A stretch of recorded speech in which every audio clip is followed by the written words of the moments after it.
आज माहम जब कॉलेज से घर वापस आई तो घर में दाखिल होते ही अपने अब्बू से मुखातिब होकर बोली कि आज आखिरी बार आपसे गुजारिश कर रही हूं, अगर मुझे कल तक मोबाइल ना मिला तो मैं हरगिज कॉलेज नहीं जाऊंगी। आपको मालूम है मेरी सहेलियां रोजाना अपने महंगे मोबाइलों को मेरी तरफ उछाल उछाल कर मेरा मुंह चिढ़ाती हैं।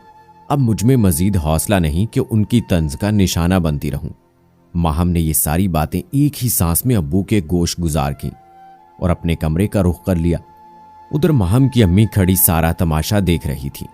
वो जल्दी से अपने मियाँ के पास आईं और अपनी बेटी के मुतालबे और रवैये पर दोनों मियाँ बीवी गौर करने लगे। माहम के वालिद का मौक़िफ़ था कि इस वक्त माहम को मोबाइल फ़ोन रखने की कतई ज़रूरत नहीं और इसे अपनी पढ़ाई पर भरपूर तवज्जो देनी चाहिए। मोबाइल या दीगर फजूलियात के साथ खेलने के लिए बहुत वक्त पड़ा है, मगर पढ़ाई के लिए वक्त महदूद है। इंसान को अपने कैरियर पर तवज्जो देनी चाहिए। लेकिन माहम की अम्मी की समझ में नहीं आ रहा था कि वो अपने मियाँ को क्या मशवरा दें। वो खुद अपनी बेटी के रवैये को देखकर परेशान हो गई थी।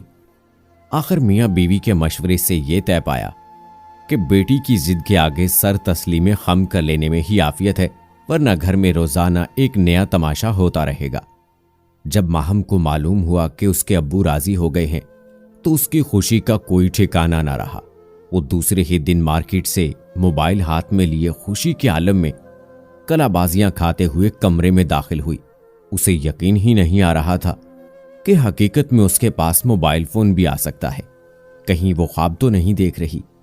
फिर वो मोबाइल लेकर कॉलेज गई और सारा दिन अपना महंगा मोबाइल सहेलियों को दिखा दिखाकर उनका मुंह चिढ़ाती रही। माहम का मोबाइल फोन का शौक पूरा हो चुका था। दिन यूं ही गुजरते चले गए और बात पुरानी हो गई। अब उसकी पढ़ाई में दिलचस्पी भी कम होने लगी थी। वो ज्यादातर वक्त मोबाइल पर ही सर्फ करती थी। सहेलियों के पैगामात की रेल पेल थी। चुनाचे वो कभी किसी को SMS करने और किसी को व्हाट्सएप करने में मसरूफ रहती, कभी सहेलियों से बातें करने में वक्त जाया करती। इम्तिहानात सर पर थे और किताबों का पलंदा मेज पर बिखरा हुआ था, मगर माहम कुर्सी से सर टिकाए अपनी किसी सहेली से बातों में मसरूफ थी। एक के बाद एक सहेली से बात हो रही थी। रात भर माहम के कमरे की लाइट जलती रही। वालिदैन ये समझते रहे कि उनकी बेटी कितनी मेहनत कर रही है, रातों को जाग जाग कर पढ़ रही है। माँ बाप दोनों उसके लिए दुआ गो रहते कि अल्लाह पाक उनकी बेटी को कामयाबी अता फरमाए, मगर उन्हें क्या मालूम था कि उनकी बेटी उन्हें ही धोखा दे रही है। अगर माहम की अम्मी उसके कमरे में आती और दरियाफ्त करती कि किसका फोन आया था या किससे बात कर रही थी, तो माहम फौरन जवाब देती कि किसी का फोन नहीं था अम्मी, वो कोई रॉन्ग नंबर था। इसी दौरान इम्तिहानात भी हो गए। जब उसके वालिदैन ने इससे पूछा कि माहम इम्तिहान तो बहुत अच्छे हुए होंगे, तुमने तो बेहद मेहनत की है, मगर जब माहम का नतीजा आया तो वो हर मजमून में तकरीबन फेल थी। इम्तिहान में नाकामी और मोबाइल फोन की दस्तयाबी के बायस माहम का पढ़ाई लिखाई से दिल उचाट हो चुका था। उसके अब्बू को इस बात का बेहद सदमा हुआ। वो सोचने लगे कि अगर मैंने माहम को मोबाइल ना दिलाया होता तो शायद आज मेरी बेटी अपनी जिंदगी में बहुत कुछ हासिल कर लेती। कोई जरूरी नहीं कि बच्चों की हर जिद पूरी की जाए, बाद में जिसका खमियाजा ना सिर्फ बच्चे बल्कि वालिदैन भी भुगतते हैं।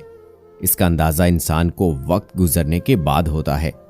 मोबाइल फोन और इंटरनेट दौरे जदीद की चंद ऐसी अहम इजादात में शामिल हैं जिन्होंने इंसानी जिंदगी का रुख यकसर बदल कर रख दिया है।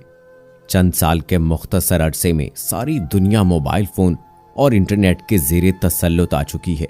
यूं कहिए कि सारी दुनिया मोबाइल फोन और इंटरनेट की असीर हो चुकी है। क्या छोटा, क्या बड़ा, क्या मर्द, क्या औरत, हर कोई अपने आप को मोबाइल फोन और इंटरनेट के बगैर अधूरा महसूस करने लगा है। इंफॉर्मेशन टेक्नोलॉजी की वजह से मालूमात का एक ना थमने वाला सैलाब उमड़ता चला आ रहा है, जिसकी वजह से सारी दुनिया आज आपस में बाहम मरबूत हो चुकी है। आज के दौर में ये देखने में आता है कि ऐसे मासूम बच्चे जिन्होंने अभी बोलना भी शुरू नहीं किया होता, मोबाइल और टैबलेट इस्तेमाल करते दिखाई देते हैं। मोबाइल का मुसलसल इस्तेमाल तो हर उम्र के अफराद के लिए खतरे का बाइस होता है।